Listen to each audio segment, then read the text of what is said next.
A vast majority say they want to see the Epstein files. 77% of Americans want the Epstein files released, but 100% of our American president does not want them released.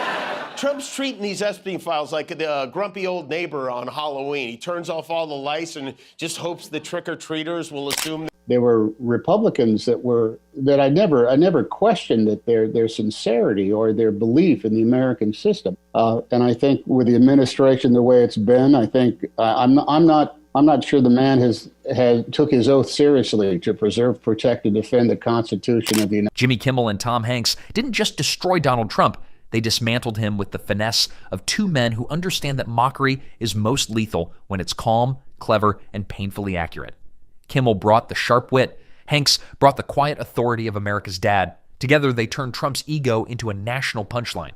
It wasn't shouting, it wasn't anger, it was surgical satire, slicing through the myths, the bluster, and the spectacle of a man performing as president while mistaking applause for approval. Johnson is desperately trying to keep a lid on the Epstein files and position Donald Trump as some kind of hero in this story. He's not saying that what Epstein did is a hoax. It's a terrible, unspeakable evil. He believes that himself. When he first heard the rumor, he kicked him out of Mar-a-Lago. He was an FBI informant to try to take this stuff down. You have to admit he's funny. I mean, come on. That's Donald Trump is an FBI informant. You give a guy a fair shot for as much as you can, and I have great faith in our system of government. But I believe that I have witnessed, from my perspective, is that there is fear and outrage and xenophobia has been commoditized. It's because it's turned into the bigger trademark for how America puts it. If you're enjoying this video, please make sure to subscribe to the channel and hit the bell icon.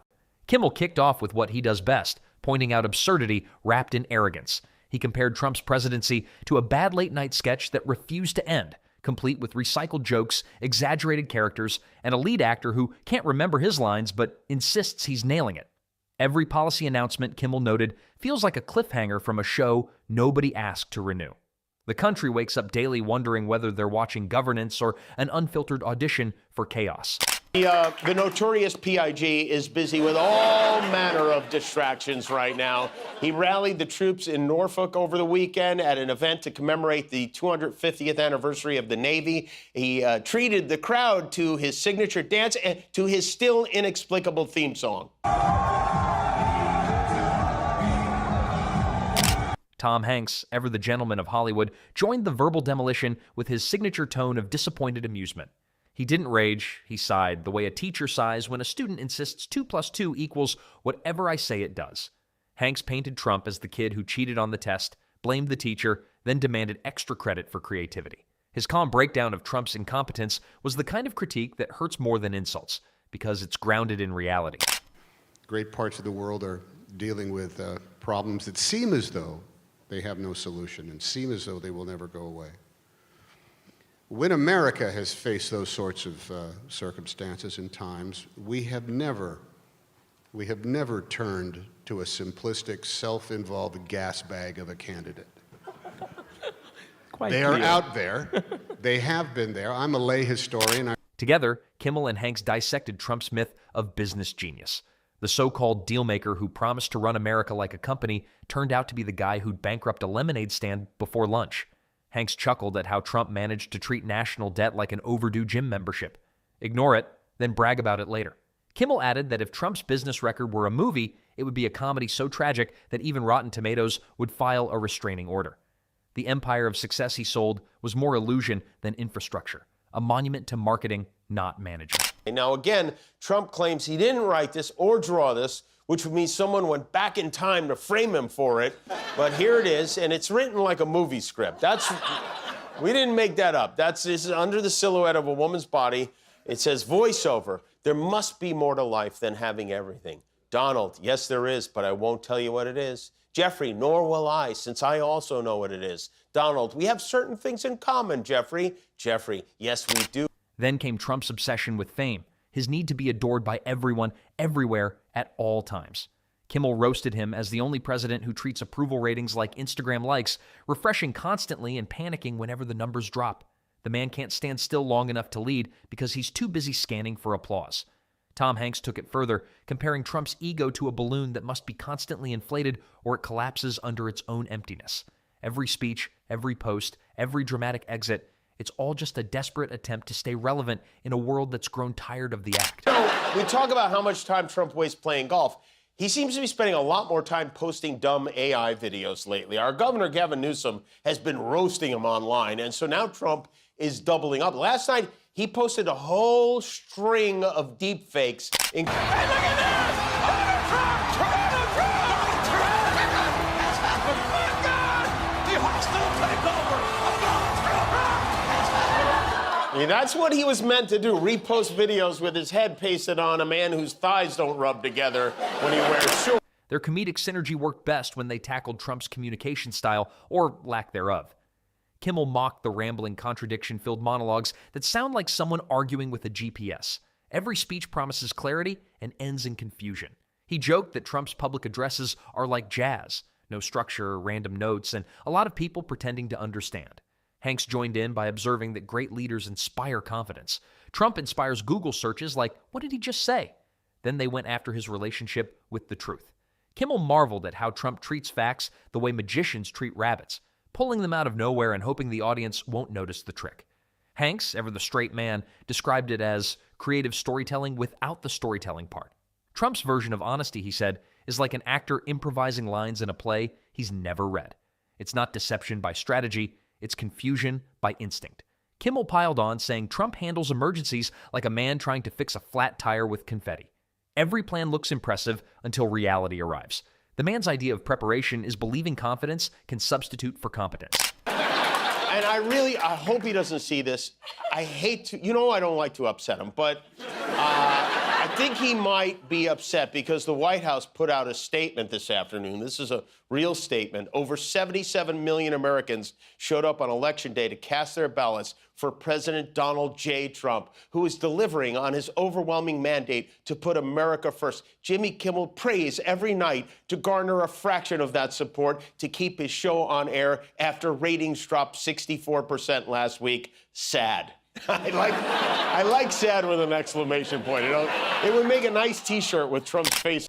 When the topic turned to Trump's handling of the pandemic, their humor darkened into biting satire. Hanks, having survived COVID himself, pointed out the surreal absurdity of watching a president downplay a crisis while simultaneously claiming credit for managing it. He compared it to a firefighter setting the blaze, then showing up for applause once the neighbors put it out. Kimmel quipped that under Trump, science was optional and leadership was a spectator sport. It was the first administration where the virus seemed to have better PR than the president. They then tore into Trump's foreign policy, a segment that played like a highlight reel of global confusion. Hanks described Trump's diplomacy as a man playing chess with himself and still managing to lose. Every alliance strained, every summit turned into a photo shoot, every handshake felt like a competition for dominance rather than diplomacy. Kimmel joked that Trump's global strategy looked like a collection of vacation selfies captioned, "Trust me, it went great." The world stage wasn't meant for a man who treats every moment like an audition. Trump's leadership, they said, wasn't a hierarchy. It was musical chairs, only the music never stopped and the chairs were on fire. Oh, yeah, let's talk about that self-involved gas bag. You want to talk about him? Donald Trump. Look, if I have an abscess tooth and I need to see an oral surgeon, I'm not going to go to the guy who says, you know what, I think I could be a pretty good oral surgeon. I'm going to go someone who's been doing it for 30 years and has handled it a million times and knows all the small little... I'm voting for Hillary Clinton because I think she's wildly qualified to be the president of the United States at the same time with dealing with the one damn thing after another the world is handling. Then came Trump's treatment of the media. Kimmel couldn't resist highlighting the irony.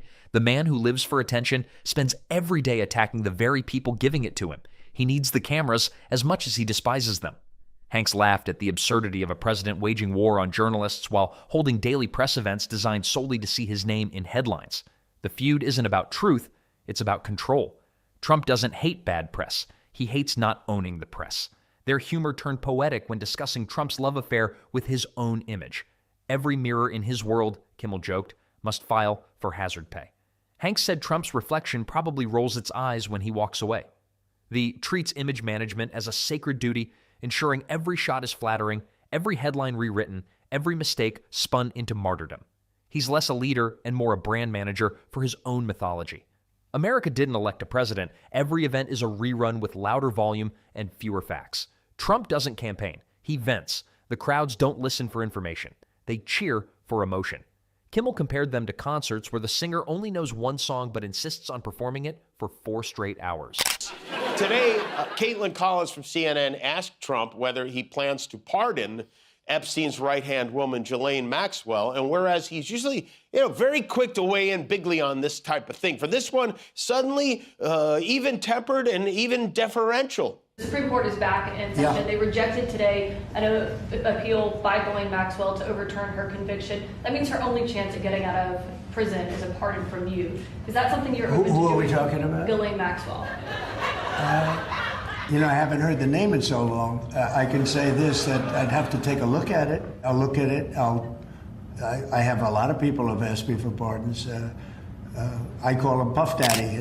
Then came the economy, Trump's prized talking point. Kimmel mocked his habit of taking credit for every upward tick while blaming everyone else for every downward slope. He treats the economy like a mood ring, changing interpretations to match his audience. Hanks pointed out that real prosperity requires stability, not showmanship. Under Trump, the market looked less like a reflection of policy and more like a roller coaster powered by tweets. The only consistent growth, they joked, was in the production of excuses. Their roast deepened when discussing Trump's foreign allies, the kind of friendships that make diplomats sweat. But Trump still confuses fear for admiration. They then ripped into Trump's obsession with loyalty tests. Every staffer must swear allegiance not to the Constitution, but to the man himself. Kimmel compared it to a mafia audition gone wrong. Kiss the ring or lose your job. Hanks said it's the first presidency where firing someone counts as a policy achievement. The administration isn't built on trust, it's built on tension. Everyone's replaceable except the ego at the center of it all. Before I share this, I'd like to remind you, this is a post from the President of the United States. He wrote, as previously mentioned, we are giving serious thought to taking away Rosie's citizenship. She is not a great American and is, in my opinion, incapable of being so. Here's the thing, whenever he's spitting out, he goes back to Rosie. That's his safe space. He zeroes out. Calling her fat is what makes him comfortable. Meanwhile, she's about half his... Trump's environmental record became another comedic goldmine. Kimmel called his policies revenge against oxygen. Hanks said the only thing greener under Trump's watch was the envy of future generations watching the planet burn. They mocked his disbelief in climate change, comparing it to a man refusing to believe in rain while standing soaked in a thunderstorm. Science doesn't negotiate, but Trump keeps trying to rewrite the laws of nature like a man editing a script he's never read. Then came his moral compass, or lack thereof. Kimmel laughed that Trump's ethics spin faster than a slot machine, landing randomly depending on the audience. Hanks said he's the only leader who can make selfishness sound patriotic. Every act of greed becomes strategy, every scandal becomes slander, every criticism becomes proof of greatness. It's a worldview where humility is weakness and reflection is betrayal. The result isn't leadership, it's vanity with better lighting, warnings minimized, and hope sold in bulk. America needed guidance, Trump gave performance. The chaos wasn't accidental, it was the point. When they discussed Trump's historical legacy, the sarcasm grew sharper. Kimmel said history will struggle to classify his presidency. Part comedy, part tragedy, mostly confusion. Hanks imagined future students reading about Trump and asking whether it was fiction, the legacy of a man who wanted to be immortalized as a hero but ended up remembered as a headline machine. Greatness, they said, isn't built on noise. It's built on substance, something Trump replaced with spectacle. They turned next to his treatment of truth-tellers, the whistleblowers, journalists, and scientists who dared to correct him. And a spokesperson for Mike Johnson had to put out a statement walking the comments back.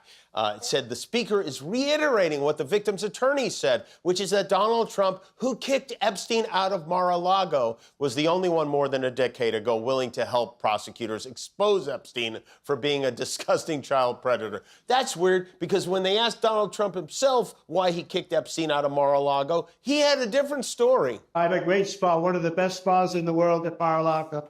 And people were taken out of the spa, hired by him. In other words, gone. When I heard about it, I told them, I said, listen, we don't want you taking our people, whether it was spa or not spa. I don't want him taking people. And he was fine. And then not too long after that, he did it again. And I said, out of here. Kimmel pointed out that under Trump, honesty is a liability and loyalty is currency. Hanks said the administration runs like a stage play where the understudies are fired for reading the real script. Truth doesn't thrive in an environment that rewards flattery over facts. The irony, Kimmel noted, is that Trump's biggest enemy has always been reality. It simply refuses to obey. Their final stretch of destruction centered on Trump's self-portrait as the ultimate outsider, the man who fought the system. Kimmel laughed at the absurdity of a billionaire who inherited privilege pretending to be the victim of power. Hanks said it's like watching a mansion claim to be oppressed by the bank it owns. Trump's rebellion isn't against corruption. It's against accountability. He doesn't fight the system. He is the system, painted gold and sold wholesale. Kimmel and Hanks closed their demolition with brutal precision. Trump's presidency, they said, isn't just a political era. It's a psychological case study. Every crisis is an opportunity for self-congratulation. Every scandal a chance to declare victimhood. Its leadership rewritten as performance art. As Trump, the current president, continues his daily display of inflated confidence and shrinking credibility, the echoes of Kimmel and Hanks' destruction linger louder than applause. Their humor isn't just entertainment, it's historical commentary. The jokes sting because they're real. They reveal a truth Trump can't escape. He's not the protagonist of America's story. He's the blooper reel. And no matter how much he edits, rewrites, or brags, the punchline always lands the same way: on him.